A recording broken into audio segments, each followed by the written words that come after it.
Yeah. CMPradio.net, man. You already know it's your boy Uncle P, and I am here at the Cultivating Mature Positivity Studios.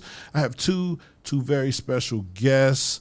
I got my main man Tucker Rodkey from Legacy Arts Chester, and the most pristine empress, right? Officially the empress, Councilwoman Tameka Williams. How are y'all feeling today? What's going on? I am great. Oh, It's special not, people. It's not 100 degrees outside. It's I feel not. fantastic. Right. It's cool. I woke up and it was like fall. I feel amazing. He has the air on in here that works. It's good. We're comfy. We're Yeah, cozy. it gets hot. It gets hot in here. I just don't want people in here sweating. You know, questions get a little steamy, and you know, people get the pat in their head. And, you know, they get nervous. But you know, this is not a nervous situation. Y'all are actually like a tag team duo right now. For everything that y'all are doing for your property. And I wanna talk more about the property before you bought it. Okay. Right? And what your idea and your plan was when you bought it, right? And then how did this come about, right? You ready for the long or the short version? Listen, We here. Okay, I'm for it. I'm always for whatever version you decide you want to tell. So let me ask you a question. Okay.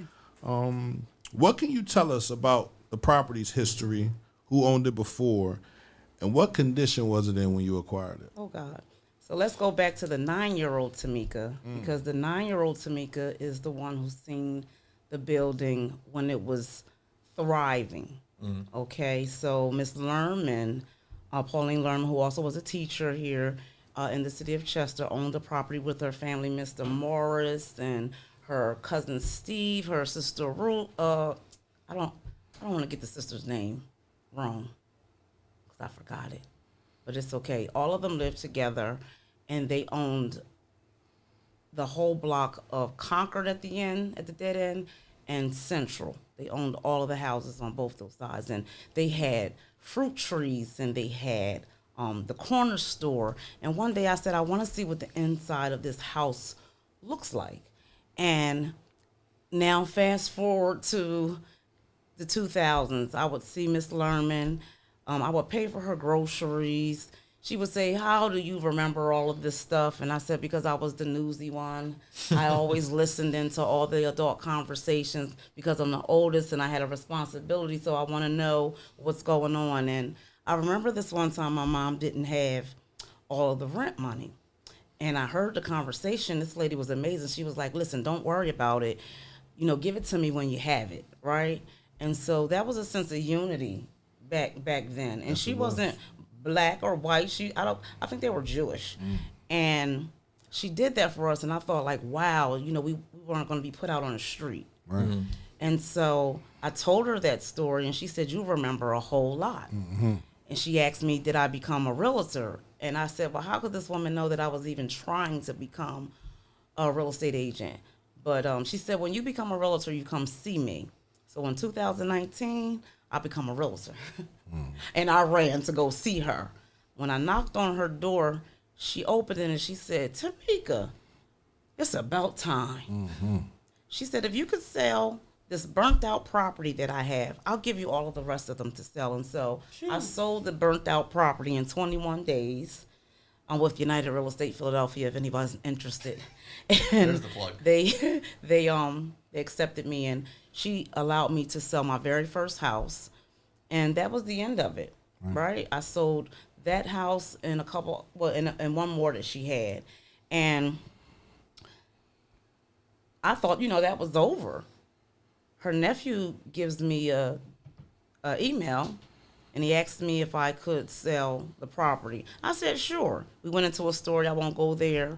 Long story short, I told him that he was not supposed to sell the house because I'm supposed to buy it. And I didn't have a dime in my pocket. But even before that, you know, God is the one who told me to come back to the city of Chester. And I didn't know how I was going to get back here to the city of Chester.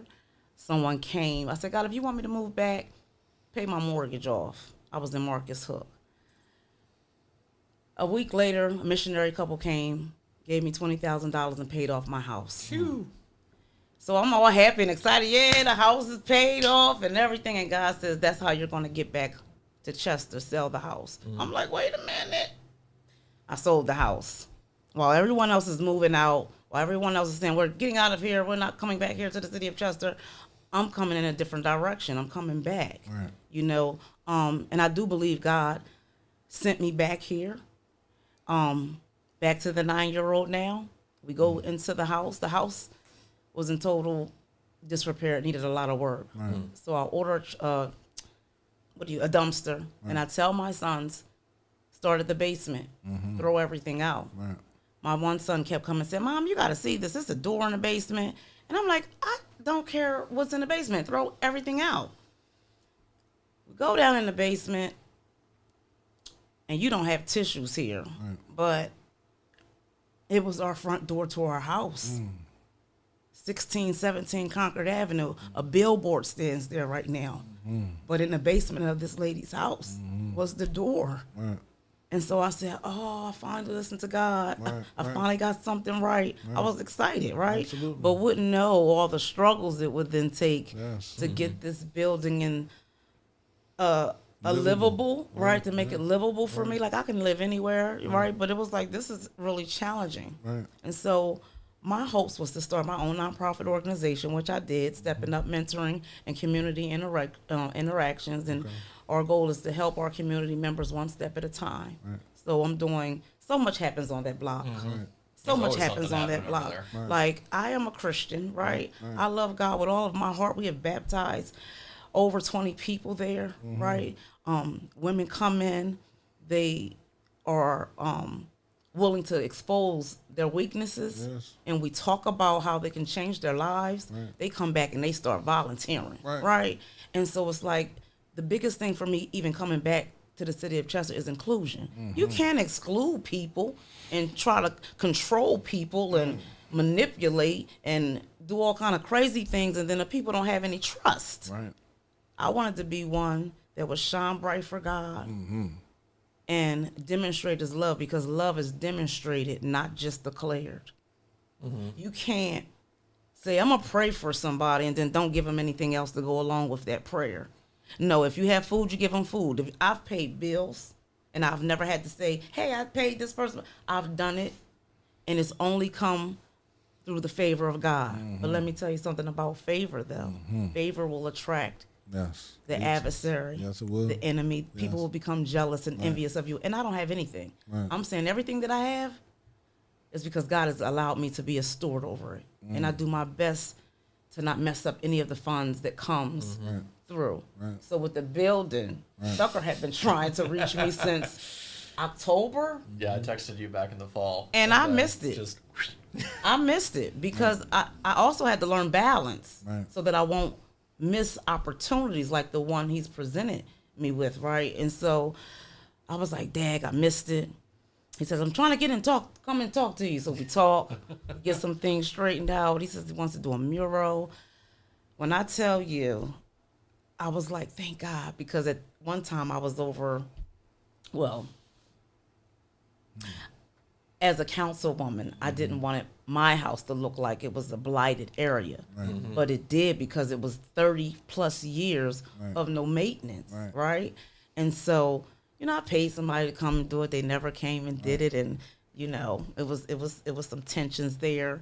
But I said, you know what, God, I'm just going to trust you, and you'll let it happen. Yes, he will. And when I say every day I look like, oh my God, look at this building, this village, it was hurting me, right? Because it was like the other part of the building, I want those who are either returning citizens, women, right, coming back into the community with their families, trying to build their families back together. That's my main goal, right, to reach women and children with the other part of the building. But the one building had to get fixed first. Tucker said, we're going to do the outside. And he started immediately. I think you raised $11,000. How much did you get totally? Because I want to know. it's a little over $11,000. Yes. And this is important for people to know about the mural. So if you're looking and they're like, oh wow, that costs $11,000. If we did this like through a company, it would cost upwards of $50,000, $60,000. So we're doing it for a fraction of the price, and it's going to be stunning. Oh, I'm sure it is. I'm sure. And I went and did research to find out how much murals cost, and I was just floored because it was like, wow, for everything that I lost, for everything that may have been stolen, God replaced it, Yes, he did. and it brought hope to the corner. You know, extra hope because it was already hope there, but it brought people stopped by and were crying, and it wasn't. It's not even halfway done. Yeah. Right. You know, and so it allows it's a conversation piece, you know, on what happened here.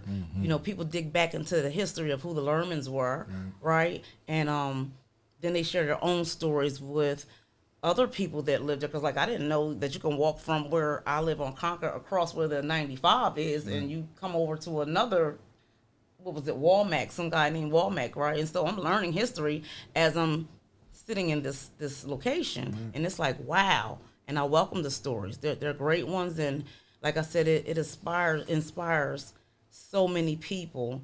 And I just, my hope is that it would just draw them to Jesus. That's my thing. Tucker, Yes, sir. when you first walked up to this building, what did you see? And what inspired the sunflower theme for the mural? Yeah, so I walked up and I saw another building in Chester. You know, like that we have a lot of these properties all throughout the city that have been just falling apart, haven't been repaired over time, and so you kind of look at it and you think, oh boy, this is another project. Right. And there's a lot of work to do inside, but we can at least take care of the outside right Yes. now. Right. And so seeing it, I was like, all right, this is a massive project that we're undertaking here. Like, it's extremely ambitious what we're doing. It's the largest mural project in Chester in almost 2 decades. Wow. Like, it's enormous on the square footage that we're doing. But what I love about it, number one, is right where it sits in the community and also visible to 95. So people driving by, you can see this building right now. Like, you just see the top part of it and you kind of drive by. Right. When we're done, like, it draws your eyes immediately. Okay. But also, so many people are trying to skip all the stop signs and lights on 9th Street, so they're coming by your building, Right. coming around that road there. Right. But even as we're painting, and even, you know, when we're not there, like, you have people that are like just pulling over on the side of the road and taking pictures, and like, you know, people like you shared, like people just stopping and are just like weeping because it's so vibrant. Like, it's insane how vibrant this is. Draws them. It really does draw them in.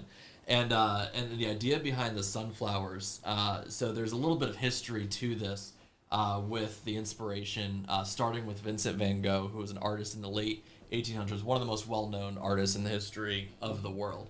But part of his story is one of battling through life, battling mental illness, and he eventually succumbed to that.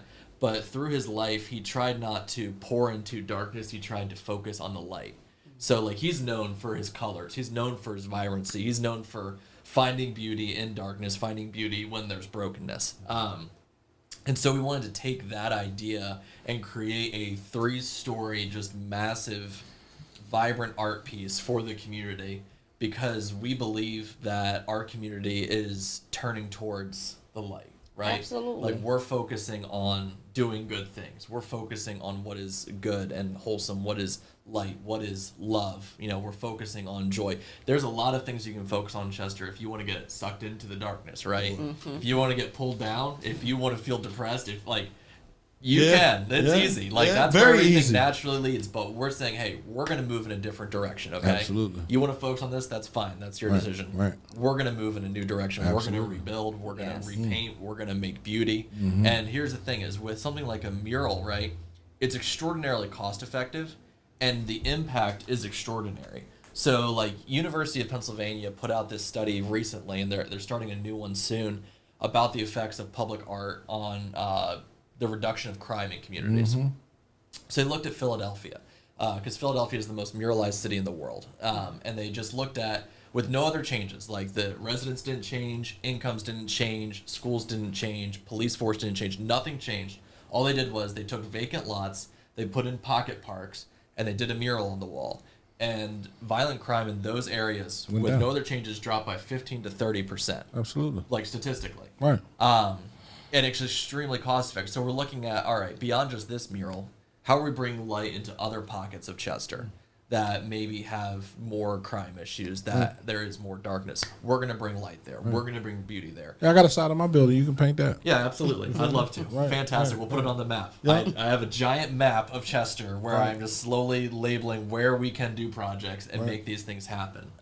Because doors are opening, people are getting excited about it, and once you see the community get behind something, everybody else wants to get involved, right? So if you have the community coming out for stuff and getting excited about it, then like businesses and sponsors are like, oh, I want to do a project and slap my logo on that building, but like crazily beautiful. And you're like, all right, you pay for it. We're going to beautify Chester. Yep. And slowly but surely, this one, like, just like with flowers, right? You start with one, it pollinates and spreads. Right. That's what we want to do throughout the community with art, with beauty, is that it's going to start with this one, and this one's going to be like iconic. Like it is going to be an iconic building in Chester.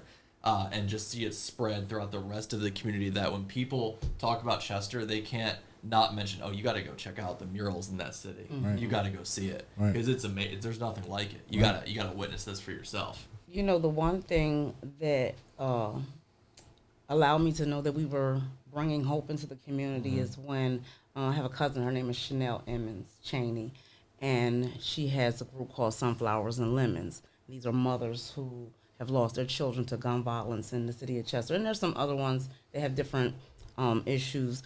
But those women came out and said, we want to help. Yeah. This is therapy for me. It is. Right? And so they're painting and they're telling their story, and they're able to give each other the hope and encouragement that they need, right? And so they were like, well, when are we doing it again? And I wanted to ask, and I don't know if this is possible, but the sunflowers, some of them, can the children's names be put inside of them as a memory to that family? Because those ladies came in, they helped, and I think that would further give them hope.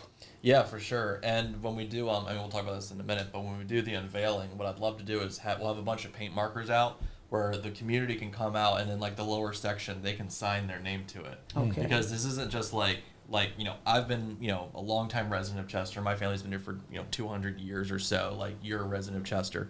This isn't like some outside group coming in, doing a thing and saying, look, we did a thing, and leaving, right? That's not it. This is a mural from the community, for the community, by the community, that takes ownership of it. And then from this, it starts to spread. And we're just empowering people to come out and paint, to beautify their community, and take ownership in that way. So, yeah, absolutely. That's on the docket.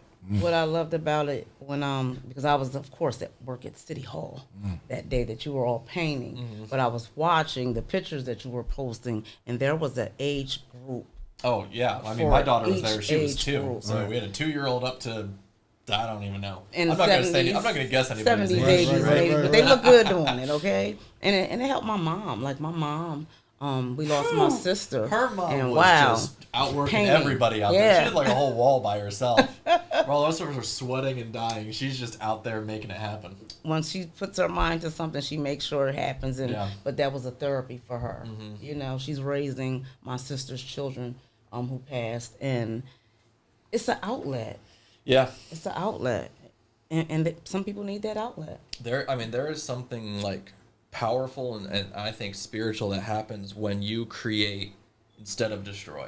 Absolutely, I agree. When you are creating, it literally it releases like dopamine in your brain that you were made for this, right? Like, not everybody's an artist, not everyone's going to create like a whole thing, but everybody can participate in art. Like, I think it was, Picasso that said, it took me a lifetime to learn how to, or it took me like a couple of years to learn how to draw like a master. It took me a lifetime to learn how to paint like a child. Like, when we're all kids, right? We're all artists, and then we train it out of us, right? You think, oh, I got to make money off this for it to matter. I gotta work and blah, blah, blah. And you forget that it's not even about like creating some $1 million art piece. It's about creating. And when you create, you are, I think, engaging like spiritually with the creator, and it releases something in you that is therapeutic. So that's why we have art therapy, right? Yes. Like, people are gonna, make this whole materialist thing of like, oh, it's just this chemical reaction. No, there's something more. Absolutely. Something going on. Absolutely. So when you he's the creator. Yeah, when you can have kids and adults and our elders in the community come together in one space, and they are collectively saying, we're not going to destroy. We're going to create. it's spectacular. That's the real art right there. Yes. It's just what happens with people in the community. I agree. Speaking of that, right? I was a kid. We lived in the Banneker, and my dad, he was a painter. Mm-hmm. In our living room, he had his easel up. He did oil paints, right? So you know the smell. Oh, right? yeah. No, the turpentine. The turpentine. With no exhaust. That's rough. He moved here from Haiti. Okay. 18 years old. He was driving taxi cabs in New York. Met my mom. Came to Chester. Wanted to go to college. They wouldn't accept him. They said they didn't approve of where he got an education from before. So he had to go back to Chester High. Right? He went back to Chester High. He did it for a year. Graduated. No problem. Went to Temple. Went on to graduate Temple University, right? With his bachelor's degree. But I watched him go to work every day. And every day he would come home, if it was 2 hours or 3 hours, he would sit in front of this blank canvas. And he would just stare at it. And I would ask him, like, what are you looking at? He said, I'm looking at my past. I'm going to put it on this canvas. And he would explain it to me. When I was younger, I would look across this cornfield, and it would be this building, and I never knew what was inside of it. And he mentioned to me that inside of that building was his savior, like his saving grace to get him out of Haiti, right? And I never knew until I talked to my grandfather how I put it together. So it was I guess it was a church, but it wasn't the actual church. Yeah. It was the building that held the nuns and the fathers in it. And they talked, and they got my dad out of Haiti. You feel me? So he went to France first, then he came to America, right? But when you think about what painting can do, how it can open you, right? And it can open up your thought process and get you to really believe in yourself, right? Yeah. So that's why when you walk in here, there's so many paintings, bro. Oh, yeah. Because there's art everywhere. There's art everywhere, and I know what it can do, right? So I'm going to support somebody. You know, I don't have no problem supporting somebody that I believe in and that are really putting their all into painting. I'm not going to support you if you're just doing it for $1. Yeah. Right? Because there's bigger reasons for you to do it. Yep. You just don't realize it yet. And sometimes you got to go through the ups, the downs, the underneaths. I'm not going to say the overtops because you haven't reached there yet, but the underneaths, the throughs, and all that good stuff before you realize why you paint, why you love painting, why you love, because there's a lot of pain. If you look at a lot of paintings, the brush strokes will let you know how a person feels. If it's calm, it's easy. They had it easy. Like if it's rough and it's coming across, they had a rough life. So I think there's a lot to do with painting, and I appreciate you doing this, man. We got murals popping up everywhere in the city. Tucker, you've done work across this city in Chester. You work with the Cat Center. Yep. You have a arts after school program. Yes, sir. I'm trying to get my son into that program. We got to talk about that. What made this project different, and how do you see the public art playing a role in community healing and youth engagement? So Here's how this whole thing started was I'm a very internal processor. So what that means is that when I have an idea, I don't really share my idea until I've kind of thought it through and processed through, like, all right, this is a good idea. I'm going to make a plan. I'm going to make it happen. And so that's how I work. I don't just throw things out there. It's just not who I am. Right. One day, for whatever reason, I just let loose. So I went on Facebook and I was like, I have this idea. And it's a ridiculous idea. It's an impossible idea. It'll never happen. But I just want to put it out there just because I got this, I got to burn it in my chest. I need to talk about this. And the idea was for something called the Painted City. The idea of taking an entire community, entire city, and repainting every inch of that community to be vibrant and beautiful so that when you walk down or drive down any street, you're just stunned. It's like when they throw up Christmas lights in the neighborhood and you're just slowly driving through like, this is amazing. Right. But doing that with art and with murals. So I threw that out there into the, Facebook world. And I was like, all right, good. I got that off my chest. I'm done. And then people started commenting on it. And then comment after comment after comment after comment started rolling in, like hundreds of them. And people started sharing it. Like hundreds of shares. They were like, this is a great idea. You need to do this in Chester. It'd be an amazing thing. And honestly, this was my thought when I saw stuff coming in, is I'm like, yeah, it's real easy to say, yeah, just go do it. As soon as push comes to shove, where are y'all going to be at? I know it's easy to write a comment and share, have a like and a share. Costs you nothing. Nothing. Right? So I was like, in my head, I'm like, all right, fine. I'll make it happen. And you guys, then we'll see who's actually the real one. Right. So So I start reaching out to people like, hey, I'm looking for a wall. I want to do this idea, blah, blah, blah, blah. It's all falling through. I had texted Tameka last year, and she didn't respond because she was busy. And I was like, well, there's another dried up end at City Hall. So then I reached out. I was like, fine, I'll just reach out again. We set up a time to meet, and I come and I share this idea that I have with her. And she's like, well, wouldn't you know it? I've got this building over here, and you can do whatever you want to it. And I was like, all right, the door's open. So then I go back on Facebook, and I'm like, all right, guys, I got a wall. Now where are y'all at? Right. And just created a donation page through our nonprofit, Legacy Arts Chester.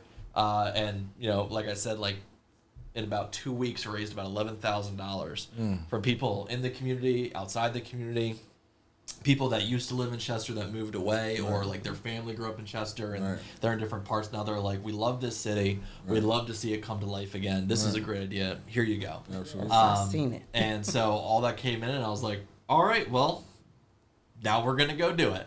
And so just started that process, you know, for the building itself, for the mural, and slowly started seeing that come to life. And we'll be finished by the end of this month. But really, beyond just the mural, like I've mentioned before, the goal is for this to spread. Mm-hmm. And so my dream is for us to create districts in the city of public art.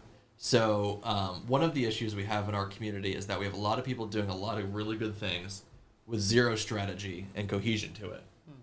So like you're like, all right, we're gonna have 400 community events. Like nobody does community events like Chester. I don't know if anyone knows that. But there is more going on in this city than any other community in Delaware County or anywhere else that I've seen, okay?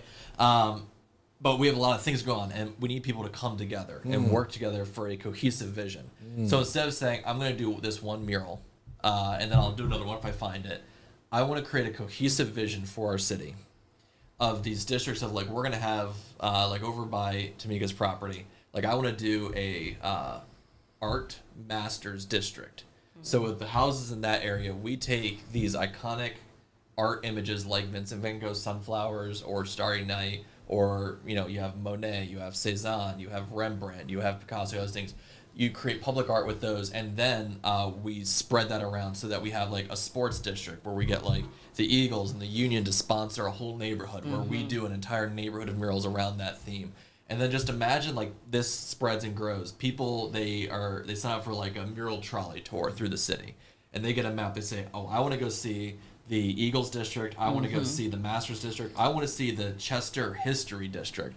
I want to see the modern Chester artists. So let's imagine that we got a wall with like, you got, Kenny has a piece up there. You got Rand has a piece up there, all these different local Chester artists. We have a Chester art district. And it becomes an iconic attraction for our city. And then the other end of that, like as you mentioned, is legacy. Our primary focus is youth development and empowering young artists in our community. So we have programming through our Makerspace program for elementary kids, art club for middle school kids, and then our studio arts for high school kids. And we're looking at potentially like a college preparatory course as well. And the goal of that is to empower the young people to be creative. Even if they're not professional artists when they graduate, right? They're creative. They are able to think differently, and they believe in themselves, and they see that they can create, and they don't have to destroy. And we've been around for 7-ish, 8 years now doing that with kids. Our kids have been recognized on a national level by professional artists, like the work that they do. Like, we've had students that have been on the news. We have kids that are designing murals. Like, our students are spectacular. Like, our young people in this community are incredible. They just need to be platformed and trained and empowered. That's it. And so we're like, fine, we'll give free programming to any kid, any family that wants to pour into their child. We will make that happen for you. So how would one, because you're offering it now, right? Yes. How would one connect with you to do that? LegacyArtsChester.com. All right, so that's our name. We can drop that in the comments at some point. But LegacyArtsChester.com, you'll see an apply button. You just go there, you fill out a form, and we'll send you some waivers. You're signed up, you're good to go. We have programming all through the school year at the Chester Cultural Arts Center. We're looking to move some programming into the school district if possible. We're still working on the details of that. But yeah, our goal is just to bring as many kids and leaders into this program as possible.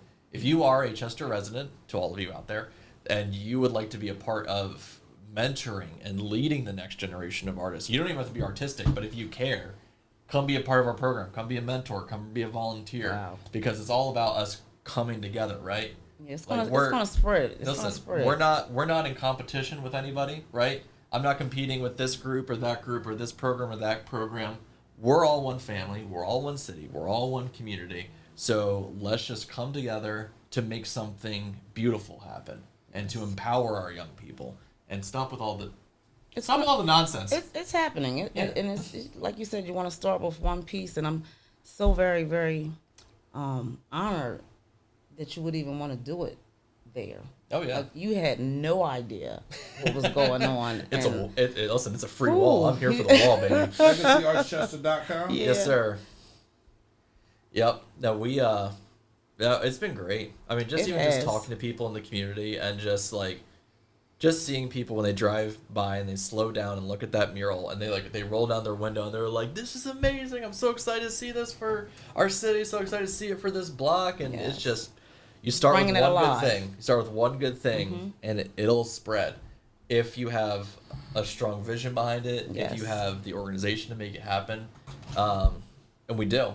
You It's planned it out all there. pretty good. It's all there. We just gotta unleash it into our community. So the date that we're going to do the unveiling is the end of August 28th is we're doing the unveiling. So our goal is to have just a big community celebration there at the end of the block. We'll have food. We'll do all the things that we do in Chester, right? We'll have food. We'll have some blow ups. We'll have gotta a bring DJ there. African food because you said you have it at Whew, home. I gotta talk to my mother-in-law.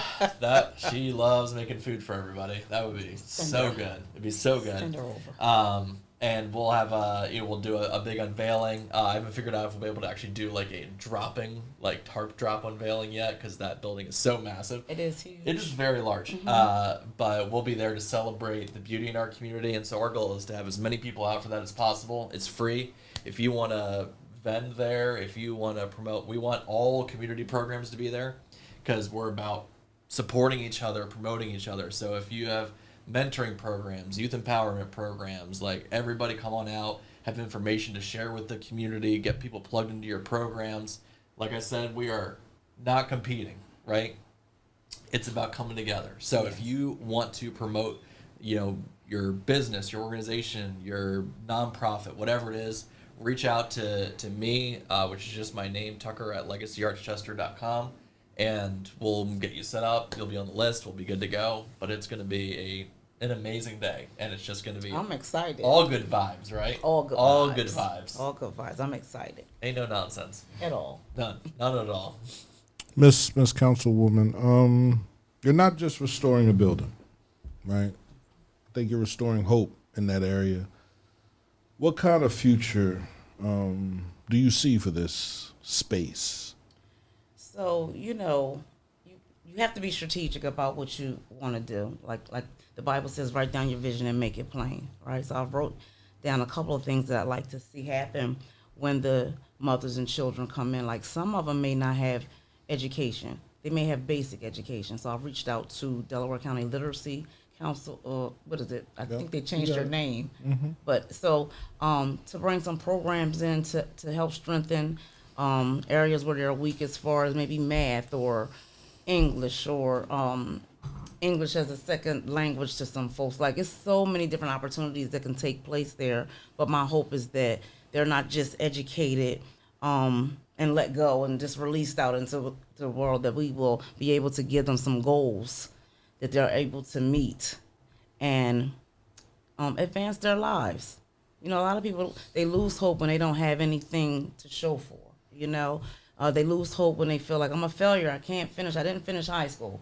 So the Delaware County Literacy Program has a GED program. Mm-hmm. And then Harcum has the college, and so we all come together, like you're saying, we can turn women's lives all the way around. If God could do it for me, and I was a single mom at first with 2 children who dropped out of high school, who it was a program called SPOC, and they would not only allow us to come in to learn, they also had babysitting there for the kids. So I can just kind of see that happening. In that other space, it's 13 rooms, 3 bathrooms. Every room can be utilized with some kind of teaching skill to help advance these young moms. You know, it doesn't even have to be a young mom. It could be an older mom that doesn't have the education that they need. So it kind of holds them back, right? I don't want there to be anything that holds anyone back that wants to move forward. Whatever tools they need, I want to be able to provide it for them. And that is what's going to bring hope. That is what's going to change the trajectory of our community. If you have knowledge, knowledge creates power, right? And so how powerful can these women with these children be if they only have a chance, you know? Right. And so, like I said, I came to the SPOC program. We had training on site. We had job training. We had the daycare. And I wound up coming out the valedictorian of that program, receiving a GED from the state and my Chester High School diploma a year after I was supposed to graduate. And so being able to get those skills, I was able to get my own apartment at 18 years old. I had more kids, right? But someone was there to help. And that person that came to help didn't look like me, you know? And so I accepted and I embraced the help that came into the community, and it helped me better myself. It helped me to get the skills I need. I didn't know how to prepare a meal for 2 kids. My goodness, buy something from the corner store. And that's where all my money was going, right? I learned there were programs like Chester Eastside Ministry with Reverend Warren back in the day. They taught us how to make meals for our family, right? And it was a whole family session. Like my grandmother would be there, my mother would be there, my cousins, aunts, and uncles. It was all family oriented, right? And so all of the community came out and we all supported one another. They even had a little school. Like, I just want to see so much happen at that corner, not for me, but for other community members. I know what change can do, positive, effective change, without all the drama, without all the red tape. People want to be accepted for who they are and where they are at the time in their lives, and you just can't be judgmental. You got to let them be who they are until God does what he needs to do in them. And maturity, it takes time, but man, once you get it, people are going to think that, oh my God, they acting different now. Well, yeah, a light has come on. I now have some hope, and no, I'm not acting any different. No, let me take that back. I am acting different because I've been changed, you know, and so that's what I want to see, creative change. I want to see an impact that's so impactful that they can look back and say, we did it, and the light will never go out. The light will never go out because it will keep burning bright from generation to generation. That's what I want to see happen at 1603 Concord Avenue. Let's go. This question is for both of y'all. This will be the final question of the interview. If the mural could speak, what would it say to the people walking by it every day? And I'll let you decide who answers first in a second. You shall live and not die. You shall live and not die. A lot of people may think, oh, she just quotes the Bible. The Bible is what saved me, right? And so that's all I have to speak, that speaks to me. And when the Bible says that Christ came to give us life and give us life more abundantly, then why aren't we living an abundant life? Because there's some roadblocks in the way, or some key players that want to keep you from getting to where you need to be. And once God removes that, then you can move about freely. You shall live and not die. And you will, what is it? You shall live and not die and declare the works of the Lord. This is the Lord's work. If I had to pick something for the mural to say, it would be similar in many ways, but a little bit simple. It's just the idea of there is hope and it will not disappoint. And you'd think that, you know, how do you get hope out of a sunflower painting or a Van Gogh reproduction? There's something powerful in art. Right. There really is. Where you can, and I've done this where I go to like the Philly Art Museum, which I say everyone should do, and I'll just go and I'll just look at one painting until it hits me, like what that person was trying to do. And like sometimes it'll make you weep, sometimes it'll just like fill you with something, but when you encounter something stunning, it fills you with hope. You go to the Grand Canyon, right? People aren't getting in fist fights at the Grand Canyon, right? Because it's too stunning. Like, you're just like, it's that gorgeous that you're just in awe. We in our community, we've lost a sense of hope, but we've also lost a sense of awe and wonder. Like, we need to be awestruck again by beauty. Like, imagine if our young people understood what it meant to be awestruck again. That they see something and they have to like lean back for a moment, and it's not just about taking a picture of it and posting it on social media and saying, oh, I saw this thing, I did this thing, but actually experiencing it and letting it speak to you. It gives you hope. When you go to like Longwood Gardens, right, and you see something like that where it's just breathtakingly beautiful, you can't. Even if you have the worst day of your life, you go to Longwood Gardens and you look at that, your day is better. Yeah. Like, you feel better because it's releasing something inside of you. And so if it could say something simple, it would just be like, there is hope and it will not disappoint. There's hope and it will not disappoint. Listen, I want to thank y'all for stopping through. Yeah, man. Thank you for having us. 1603 Concord Avenue is no longer just a building. It is a statement. A sunflower rising out of the concrete. A reminder that transformation starts with vision, grows with community, and blossoms through action, man. Join us on August 28th from 5:30 to 7:30 for the unveiling celebration. I want to thank Tucker. I want to thank Miss Tameka, Councilwoman Tameka. Let me put some respect on your name. I apologize. For stopping through and talking about this, man. Listen, come out. Any organization, anybody, anyone, any child, any friend, any foe, come out to the community. Come and see this amazing artwork that is growing. Literally, it's growing and it's moving through this community. Tucker, thank you. Yeah, man, absolutely. Mr. Tameka, thank you. Thank you for all that you do for the community, brother. Man, listen, I'm gonna keep doing it, man. I'm not going anywhere. Like you said, it's about a vision, right? I wrote it down. I made it plain. I became a little. I took a step off. Yeah. Right. You try to figure things out, and last year was a rough year for me. You feel me? Losing everybody that I lost, and I had to bring it back. Yeah. Didn't really want to do it. I said, man, don't nobody care about what's happening in the community. They just want to talk about it. You just want to be the first person to talk about it. I've dealt with that several times. Yeah. Right? And instead of building a silo, we build all these separate fires over here. Pay attention to me. Look at me. It's like the kid off of Mad TV. Look what I can do. Yeah. And people will pay attention to you for doing that. But if we would have came together and created it here, I would have had a lot more strength to bring money in so we can show the kids how to do it. Yeah. Because if they can't see it, they can't be it. Yep. So what are you showing them? So I had to get back. I had to fall back and had to understand what I was trying to show people, what I wanted people to see. So I am truly impressed by what you're doing. Like I said, however I can support, I'm here. No problem. Hit me up. Let's do it. Yeah, man. One family. One family. One family. One family, bro. One family. CMPRadio.net, man. This is your boy, Uncle P. This was the Cultivating Mature Positivity Podcast. I want to thank everybody for tuning in, man. Share this, like, subscribe, share, get the message out, get the word out. Let everybody know. August 28th, 5:30 to 7:30, 1603 Concord Avenue, man. Come out, see the unveiling of this beautiful mural, and let's do some more, man. Let's find some more buildings. Like he said, that idea that he had, the painted city, man, like, I think it works, and it could work for everyone.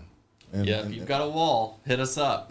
I got a wall. You got a wall? Yeah, we gotta go outside and look at it as soon as we leave here, right? I don't care what you put on it. I told you. Listen, just do it. I care what I put on it. I know you care. I got you. I trust you.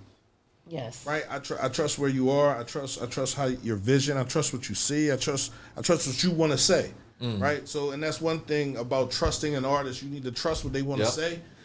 That's why Kenny always painted my walls, because I trusted him. Yeah. You feel me? I ain't never let no two other people come in there and do it, right? Him and Food Stand from down Delaware, right?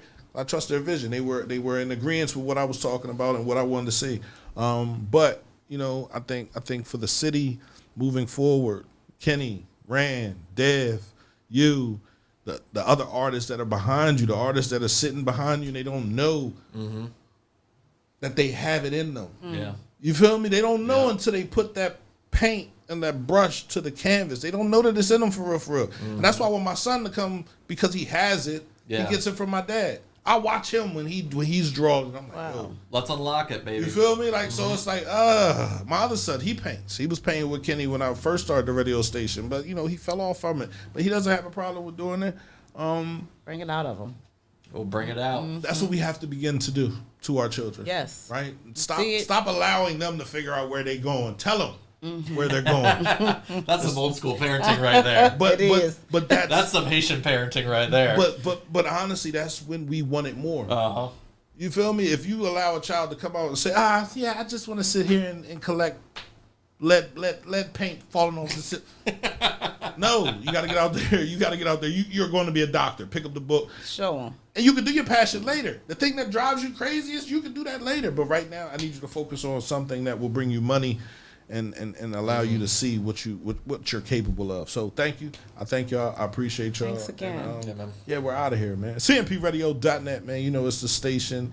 Make sure you tune in to all our shows. Share, like, subscribe. Let's go, y'all.